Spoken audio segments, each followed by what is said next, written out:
You know Rudolph and Frosty and Santa coming to town. But do you recall one of the lesser Rankin Bass specials of all? Okay, I'm not going to sing anymore. That would be cruel and unusual. Welcome back to Hedgehog Studios. I'm Jaconi, and as the year draws to a close, I want to take a quick look at a lesser holiday special. And we have Penny. Hello, Penny. In 1964, Rankin Bass hit holiday gold when the special Rudolph the Red-Nosed Reindeer hit TV airwaves. And it's been played pretty much every year since. They made a lot of holiday specials in the following years: Frosty, Year Without a Santa, Here Comes Peter Cottontail, and so on. Which brings us to 1976, when they made a direct sequel to the original Rudolph, Rudolph's Shiny New Year. It continues to air on a regular basis. So, is it good? Say, as good as Rudolph the Red-Nosed Reindeer? No. But, to be fair, that is a high bar to clear. So let's take a look. Spoilers, of course, follow. The story opens on Christmas night, just hours after the end of Rudolph the Red-Nosed Reindeer.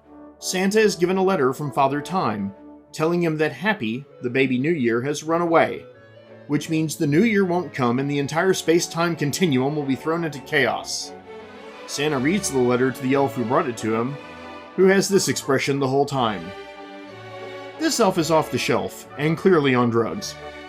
So to help save the New Year, Santa calls on Rudolph, because the weather is still just terrible. And Santa's tired, he's had a long day and stuff. So Rudolph sets out to Father Time's castle alone, without his crack team of stop-motion Avengers from the last special. Good thinking there, Rudolph. Then we have opening credits with party hats, and hey, the Riddler's in this, so good times. Now, where were we? Oh yeah, as Rudolph is facing icy death alone, we cut to Father Time, who is here to deliver exposition and narrate the story. He has sent General Ticker to help guide Rudolph. General Ticker's chest is a clock. Pretty much everything to do with Father Time is a clock, or has a calendar motif. Gotta hand it to the dude. He stays on brand. So soon they come to the deadly desert surrounding the land of Oz. Wait, scratch that, wrong mythos. They come to the sands of time. It's still a long walk to Father Time's castle because Rudolph totally forgot that he can fly. He literally flew all around the world yesterday. Seriously, half the problems that occur in this could be resolved by someone saying to Rudolph, "Hey, can't you fly?" To help them get across the desert, Father Time sends them the Great 5:15, a camel with a clock for a hump. Branding! Halfway there, they are attacked by Eon, a large vulture who terrorizes the sands of time. He's our bad guy. He's lived for an eon, thus the name, but his time runs out with the new year and he'll turn to ice and snow. So if he can stop the new year from coming, he won't die. Admittedly, not the worst motivation a villain has ever had, so there's that. He buzzes them and chases them briefly, and then leaves to go look for Baby New Year. Rudolph and pals arrive at Father Time's castle, and he explains how the New Year happens through song.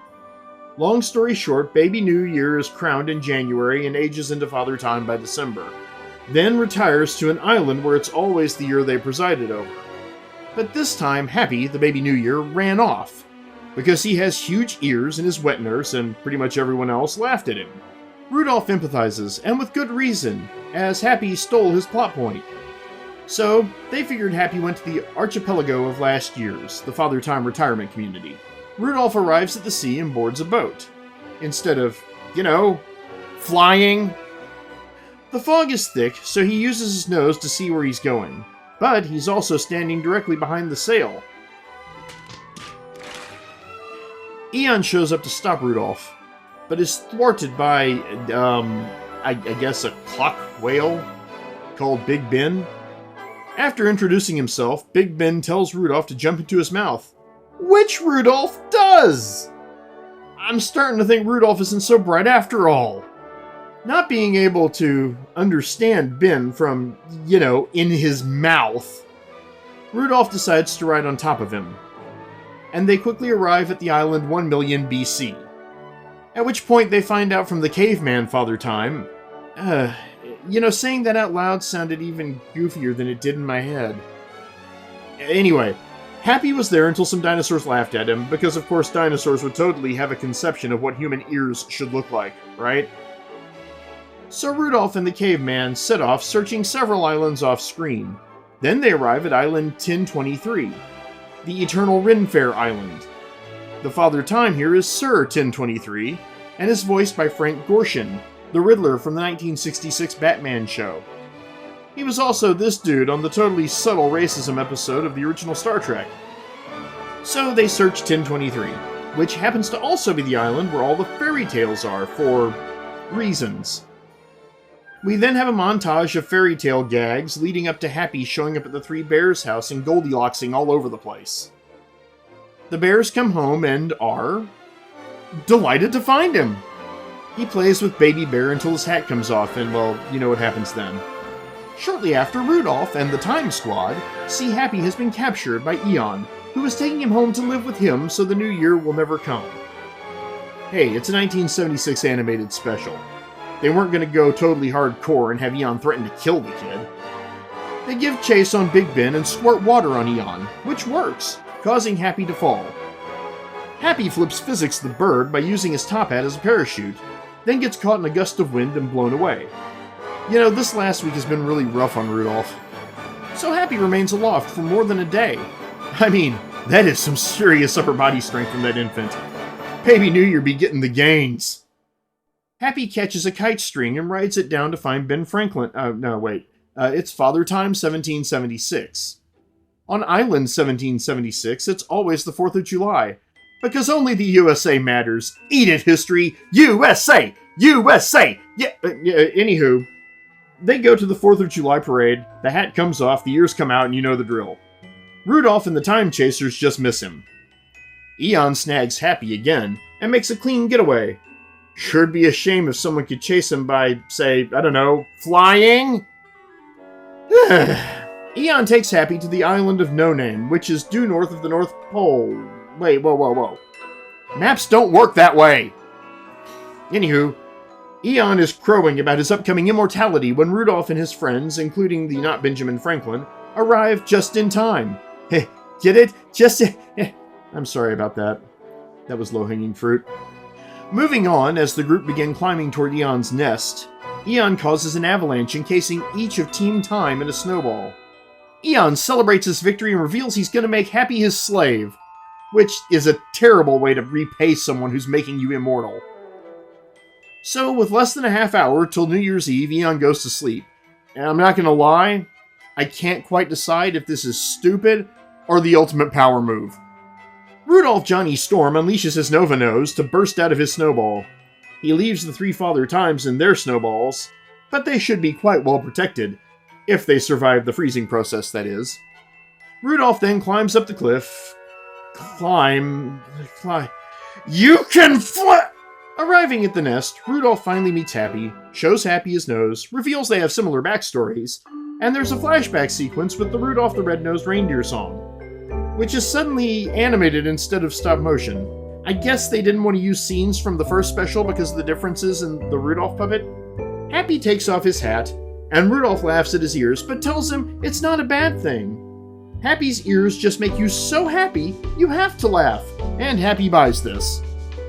Eon wakes up, they show him Happy's ears, and he laughs so hard he falls off his mountain, smashing into the snowballs, freeing the three Father Times, and laughing so much that he, let me check my notes, cures his mortality. Sure, you know what, why not? So now, with only 1 minute to get back to Father Time's castle, it looks like they're screwed. But then Santa shows up to fly them there, with Rudolph at the lead. Flying? I'm never letting this go! They arrive just in time to crown Happy, and the new year is saved. Whew. Oh man, wow. Okay. Tell you what, let's start with the good. The story had a lot of imagination to it. It did have some interesting world building, expanding on the mythos beyond Santa and the original special. But I felt it did drag a little at times.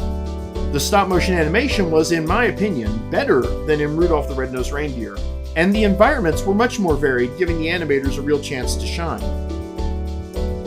Now, what was lacking? Well, story-wise, Rudolph completely is lacking common sense, in my opinion. I think I mentioned the whole he can fly issue. And then there's Eon.